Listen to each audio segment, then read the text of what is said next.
ফাতেমার চোখের মধ্যে পানি ঝরতেছে। নবী জিজ্ঞেস করে, ফাতেমা রে, কেন এইভাবে কান্দো? আমার নাতিরা কই? দুই নাতি না দেখলে আমার শান্তি লাগে না।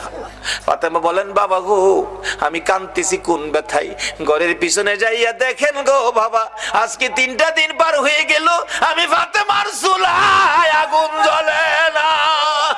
আপনার আদরের দুই নাতি না খাইয়া থাকতে থাকতে পেটের খিদার যন্ত্রণায় ঘরের পিছনে গলাগুলি করে নানা নানা কইয়া কাঁদতেছে গো বাবা।